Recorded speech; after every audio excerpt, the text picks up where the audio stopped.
आलम साहब का, कामरान खां साहब का, मंसूर आलम, प्रेम प्रकाश, लाल शहजो साहब का और पवन मुंडा साहब का। ये मेरी खुशकिस्मती है कि मैं आज वीर बुद्धू भगत साहब की सरजमीन पर मुझे अल्लाह ने आने का मौका दिया है। और आप जानते हैं कि इस अजीम शख्स ने जमींदार और अंग्रेजों के खिलाफ जिद्दोजहद की, उनको उनका हक दिलाया और उसी लड़ाई में वो शहादत भी पा गए। मैं आपको बताना चाहता हूं कि इस विधानसभा में अगर आप मजलिस के ताईद उम्मीदवार हमारे भाई को आप कामयाब करेंगे, जियो कुमार दहन साहब को, जिनका इंतखाबी निशान ऑटो रिक्शा है, तो मैं आपसे वादा करता हूं कि यहां पर इस विधानसभा में महिलाओं के लिए एक यूनिवर्सिटी और स्किल एजुकेशन सेंटर हमारे भाई जनाब जियो कुमार दहन साहब कायम करेंगे। मोबाइल हॉस्पिटल हफ्तेवारी हर ब्लॉक में काम करेगा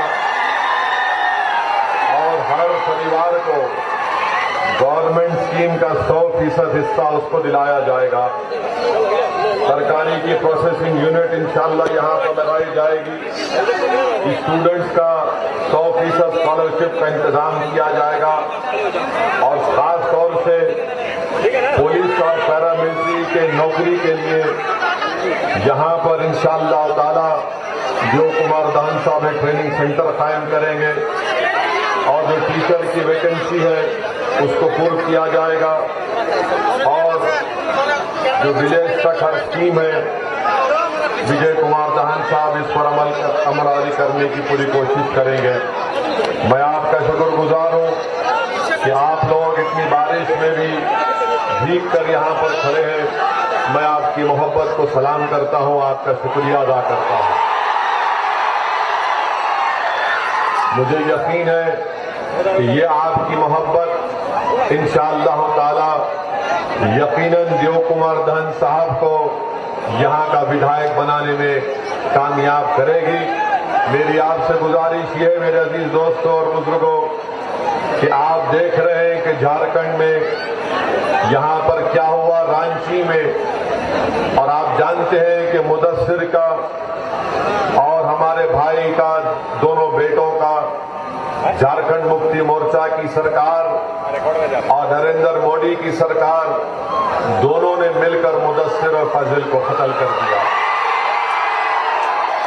अगर देश के प्रधानमंत्री पहले एक्शन ले लेते तो मुदस्सिर की जान नहीं जाती थी, मगर देश के प्रधानमंत्री को नुपुर शर्मा को बचाना था और नुपुर शर्मा को बचाते बचाते मुदस्सिर और साहिल की जान चली गई। अगर देश के प्रधानमंत्री नुपुर शर्मा को नहीं बचाते और झारखंड मुक्ति मोर्चा के यहां के मुख्यमंत्री थोड़ी ईमानदारी से काम करते तो मुदस्सिर और साहिल की मौत नहीं होती है। मैं आज यहां पर खड़े होकर मुदस्सिर और साहिल के परिवार से इजहार हमदर्दी भी करता हूं और भाजपा और हेमंत सोरेन की सरकार से मुतालबा करता हूं कि वो इन परिवार से माफी मांगे और इन तमाम पुलिस के अहदेदार हो या जिस किसी ने भी मुदस्सिर और साहिल को गोली मारी उनको फौरन गिरफ्तार करने की जरूरत है। और मैं ये भी बताना चाहूंगा कि जिन्होंने इन बच्चों की जान ली, याद रखो हम वो हैं जिसको शायर ने कहा था कि नजर अल्लाह पर रखता है मुसलमान गयूर। मौत क्या शय है फक्त आलम माना का सफर, इन शहीदों की दीज अहले कलीसा से ना मांग, कद्र कीमत में है खून जिसका हरम से बढ़कर। मेरे अजीज दोस्तों और बुजुर्गों, देश के प्रधानमंत्री को समझना चाहिए कि जो नुपुर शर्मा ने अनाप शनाप बकाए, हर किसी का दिल इससे दुख हुआ है, तकलीफ हुई है और हम हर चीज बर्दाश्त कर सकते हैं, मगर रसूल अल्लाह सल्लल्लाहु अलैहि वसल्लम के खिलाफ अनाप शनाप अगर कोई बकेगा तो जाहिर है हम तमाम को तकलीफ होती है। हमारे लिए हमारे रसूल सल्लल्लाहु अलैहि वसल्लम एक इंसान के दिल की तरह है। आप हमारे जिस्म पर, हमारे उंगलियों पर, हमारे पैर पर, हमारे सर पर वार करिए, मगर आप हमारे दिल की तरफ आंख उठाकर भी नहीं देख सकते। ये आपने गलत किया। आप बताइए कि यही सरकार है। अगर आज असदुद्दीन ओवैसी देश के प्रधानमंत्री के खिलाफ अनाप शनाप अगर बोल देंगे तो मुझे रांची एयरपोर्ट से जाने नहीं दिया जाएगा।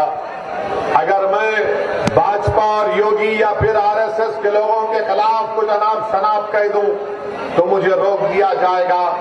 आखिर क्यों भाजपा नुपुर शर्मा को बचा रही है? आखिर क्या बात है नुपुर शर्मा में जो देश के प्रधानमंत्री उसका तहफ्फुज कर रहे हैं? हम भाजपा से इस बात का मुतालबा करते हैं कि नुपुर शर्मा को सिर्फ सस्पेंड करना सजा नहीं है, उसको गिरफ्तार करना और जेल को भिजाना तभी इंसाफ होगा। और मेरे अजीज दोस्तों और बुजुर्गों, इस विधानसभा से हमारे भाई दियो कुमार धन का मुकाबला भाजपा से है। मैं आज के इस जनसभा से न सिर्फ इस विधानसभा के नौजवानों से, युवाओं से, बल्कि झारखंड के युवाओं से और देश के युवाओं से कहना चाहूंगा कि देश के प्रधानमंत्री ने भारत के युवाओं को बहुत बड़ा धोखा दिया है। उनका मुकद्दर बेरोजगारी बनाकर रख दिया। वो नौजवान जो पिछले 2 साल से फौज में जाने की तैयारी कर रहा था, देश के प्रधानमंत्री ने उन युवाओं की जिंदगी से एक मजाक किया है।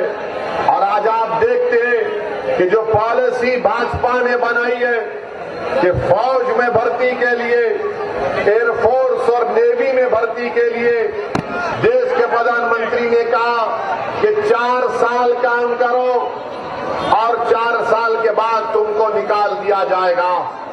देश के प्रधानमंत्री ये युवा जो फौज में जाते हैं वो इसलिए जाते हैं कि देश की सेवा करें। ये फौज में जो जाता है नौजवान, वो अपने लिए एक बाइज़ इज्जत समझता है, अपने लिए एक ऑनरेबल चीज उसको समझता है। वो फौज में जाकर देश की सुरक्षा करना चाहता है। मगर देश के प्रधानमंत्री ने क्या कर दिया?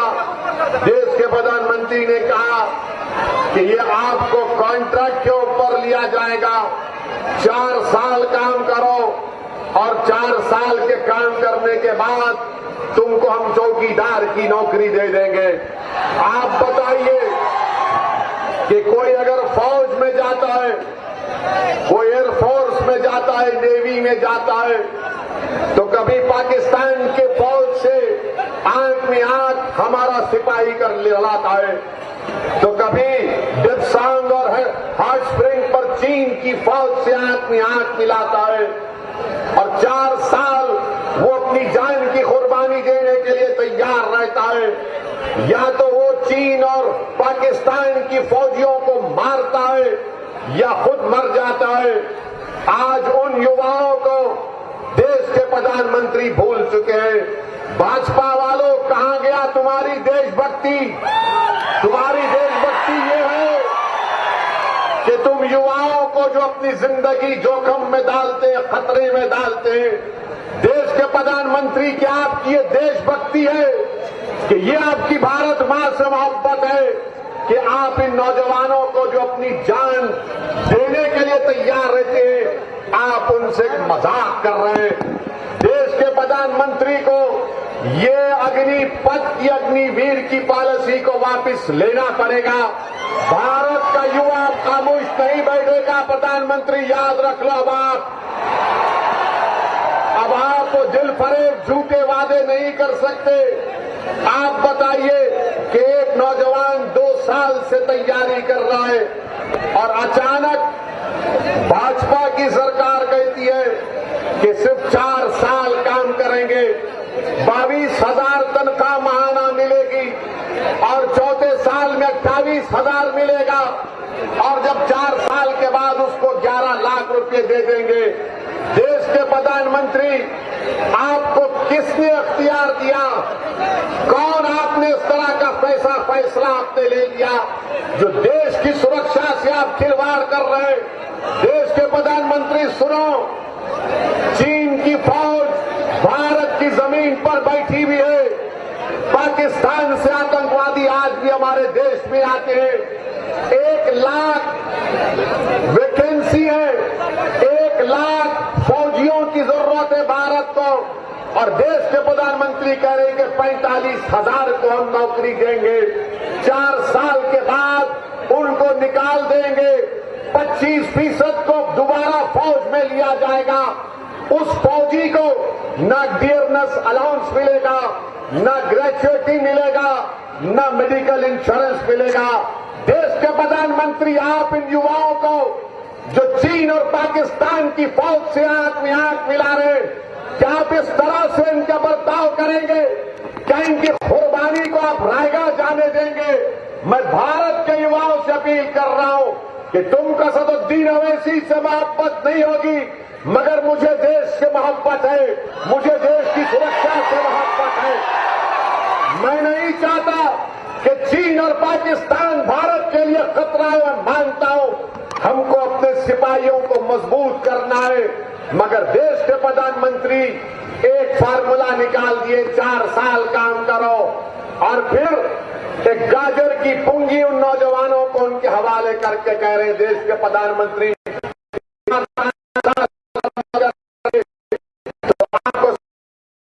फोर्स में, सीआरपीएफ में, बीएसएफ में, सीआईएसएफ में, आईटीबीपी में दिया जाएगा। झूठ बोल रहे हैं देश के प्रधानमंत्री, झूठ कह रहे हैं। 2020 में सिर्फ 10,000 सेंट्रल पैरामिलिट्री फोर्स में नौकरियां दी गई। अगर 10% होगा तो 1,000 को नौकरी मिलेगी। देश के प्रधानमंत्री, झूठ बोलना बंद करो, देश की सुरक्षा करो। ये आपने जो पॉलिसी का ऐलान किया, इसको वापस लो। आप फौज में कोई जाता है तो देश की सेवा करने के लिए जाता है, और मैं इन तमाम हमारे प्रदेशों की सरकारों से कहना चाह रहा हूं, पहले रिक्रूटमेंट होता था प्रदेश की बुनियाद पर, इस स्टेट में इतने फौजी जाएंगे। आज भारत के प्रधानमंत्री पूरे ऑल इंडिया लेवल पर रिक्रूटमेंट करेंगे। अरे ये इससे फौज में इम्बैलेंस पैदा हो जाएगा। हमारी लोकतंत्र को खुदा ना खास्ता कहीं खतरा मुस्तकबिल में ना पैदा हो जाए। चीन से खतरा, पाकिस्तान से खतरा, भारत के अतराफ में घेरा हुआ है, मगर देश के प्रधानमंत्री पैसे बचा रहे, पैसे बचा रहे। लानत है तुम्हारी इस पॉलिसी पर देश के प्रधानमंत्री। तुम देश की सुरक्षा को नहीं देख रहे हो, तुम पैसे बचाने का काम कर रहे हो। अरे देश की सुरक्षा के लिए अगर पैसे क्या, अगर पैसे नहीं है तो भी देश की सरकार को पैसे निकाल कर देश की सुरक्षा करनी चाहिए। मगर प्रधानमंत्री, क्योंकि उन्होंने, उनकी सरकार ने 8 साल में देश की इकोनॉमी को बर्बाद कर दिया, बर्बाद कर दिया। आज बेरोजगारी भारत में सबसे बड़ा मुद्दा है। सरकार कहती है 8% बेरोजगार है, मैं कहता हूं कि 16-17% से ज्यादा भारत में बेरोजगारी है। आपको जानकर गम होगा, अगर 5 पढ़े लिखे ग्रेजुएट है तो सिर्फ 1 को नौकरी मिलती है, सिर्फ 1 को नौकरी मिलती है। भारत में 1 करोड़ 20 लाख लोग आज नौकरी तलाश करना छोड़ चुके हैं। क्यों? क्योंकि उनको नौकरी नहीं मिलती। देश के प्रधानमंत्री से जाकर आप पूछेंगे तो बोलेंगे पकौड़ा बेच लो।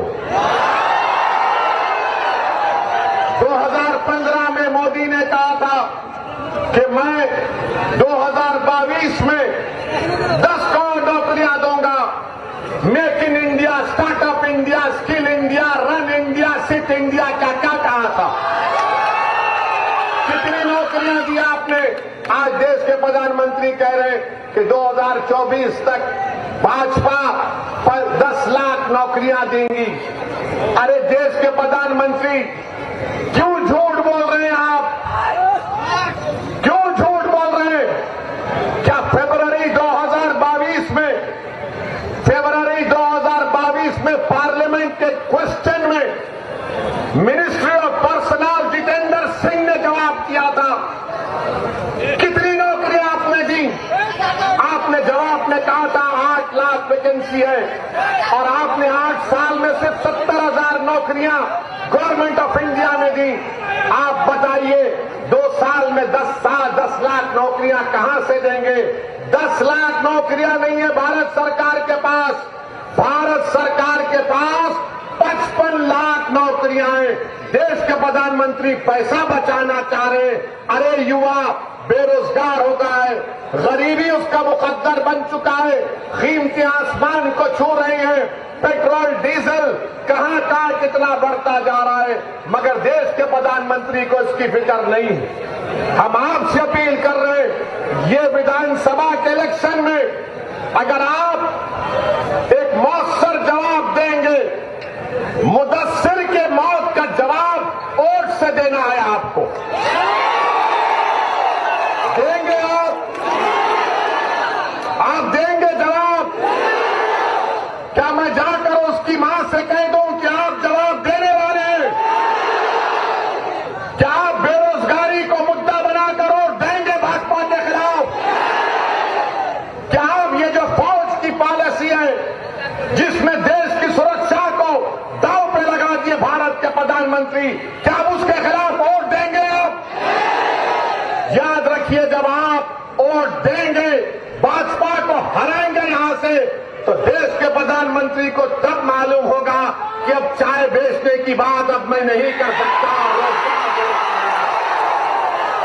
मेरे अजीज दोस्तों और बुजुर्गों, आप देखते हैं कि टीवी पर ये मोदी के चहीतों को बिठाया जाता है, फौज से रिटायर लोग बैठते हैं। मैं उनसे बड़ी हाथ जोड़कर अपील कर रहा हूं, आप इतना मत गिर जाओ कि उन गरीब बच्चों के मुस्तकबिल को बर्बाद कर दिया जाए जो टीवी पर बैठकर बड़ी बड़ी बातें कर रहे हैं। क्या तुमको पेंशन नहीं मिल रहा है?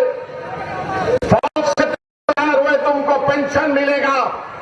और ये जो गरीब परिवार के बच्चे, गांव के बच्चे, आदिवासियों के बच्चे जो फौज में जाते हैं, 17 साल मेहनत करते हैं ताकि उनको पेंशन मिले, अपनी जान को खतरे में डालते हैं ताकि उनको डियरनेस अलाउंस मिले, ग्रेचुइटी मिले और रिटायरमेंट के बाद मेडिकल उनको इंश्योरेंस मिले। ये टीवी पर बैठने वालों, तुम्हारा तो इंश्योरेंस है, तुम्हारा तो मेडिकल इंश्योरेंस है, मगर वो गरीब के बेटों का क्या होगा? मेरे अजीज दोस्तों और बुजुर्गों, ये गलत पॉलिसियां देश के प्रधानमंत्री कर रहे हैं। और आज आप देखते हैं कि भारत का नौजवान आज इनके गलत फैसलों की वजह से गुस्से में है, आक्रोश में। हम टीवी चैनल पर एक गए थे तो वहां पर मोहतरमा ने कहा, आप इसका खंडन करिए, मजम्मत करिए। बोले नहीं करेंगे। बोले ट्रेन जल गई, ट्रेन जल गई। ट्रेन क्या किसी पार्टी की होती है? हमने जवाब दिया और फिर कह रहे हैं तुमने उन नौजवानों को रोड पर क्यों लाया? तुमने उन नौजवानों को गुस्सा क्यों दिलाया? वो गरीब परिवार के बच्चे जो कर्जे लेकर कोचिंग हासिल करते हैं, एग्जाम लिखते हैं, 2019 से कोशिश कर रहे हैं, आज अचानक देश के प्रधानमंत्री ने उनके ख्वाबों को चूकनाचूर कर दिया। मैं उन तमाम एहतजाज करने वाले नौजवानों के साथ खड़ा हूं जो मोदी की पॉलिसी के खिलाफ खड़े हो चुके हैं। वो भारत के जिस किसी कोने में भारत की सुरक्षा के लिए लड़ रहे हैं, मैं उनको सलाम करता हूं और उनसे कह रहा हूं कि हम आपके साथ हैं। हम मजबूर करेंगे देश के प्रधानमंत्री को अपनी इस टीओडी की पॉलिसी को वापस लेने के लिए। बल्कि मैं आज इस विधानसभा में झारखंड की गयूर सरजमीन में खड़े होकर देश के प्रधानमंत्री से डिमांड करता हूं कि नरेंद्र मोदी आप पार्लियामेंट का सेशन बुलाओ, पार्लियामेंट में बैठ कर हम कहेंगे, डिस्कस करेंगे, आपको बताएंगे कि आप चंद पैसों को बचाने के लिए देश की सुरक्षा को दौड़ पर लगा रहे हैं।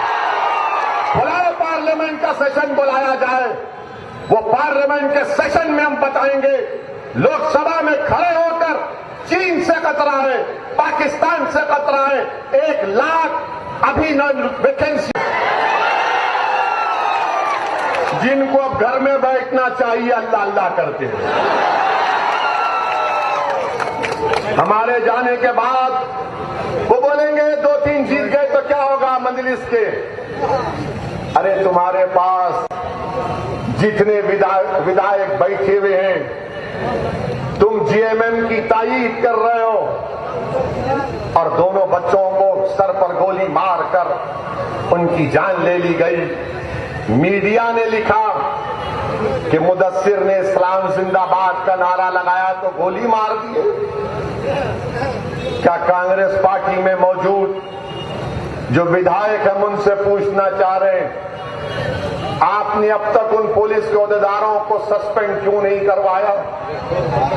आपने अब तक उन पुलिस के अहदेदारों को गिरफ्तार क्यों नहीं करवाया? हम रांची पहुंचे तो इनका एक विधायक बोलता है कि ओवैसी को आने नहीं देंगे। अरे क्या झारखंड तुम्हारे बाप का है? आने नहीं देंगे? आए हिम्मत है तो आओ सामने आके रोक के दिखाओ, देखते हैं। मैं मौत से कभी डरा ना कभी डरूंगा इंशाअल्लाह। खाली बस टीवी कैमरे के सामने आने नहीं देंगे, वो नहीं करने देंगे। याद रखो, हम किसी से डरने वाले नहीं है सिवाय रब्बे करीम के। और कांग्रेसियों, तुम में अगर गीरत बाकी है तो गिरफ्तार करो उन लोगों को जिन्होंने मुदस्सिर की जान ली। अगर इंसानियत जिंदा है तो बताओ तुम इंसाफ के लिए क्या करोगे। मगर आज हम आए हैं तो हमारे जाने के बाद ये शुरू कर देंगे, ओवैसी की बात में नहीं आना। ओवैसी जज्बाती तकरीर करता है। मैं जज्बाती नहीं, सच्चाई को बयान करता हूं और करता रहूंगा इंशाअल्लाह ताला। अब कांग्रेस पार्टी से कुछ होने वाला नहीं है। जिस दिन कांग्रेस पार्टी खत्म होगी भारत में, उस दिन नरेंद्र मोदी इलेक्शन हार जाएंगे। अगर कोई भाजपा को, मोदी को जिता रहा है तो उसका नाम कांग्रेस पार्टी है।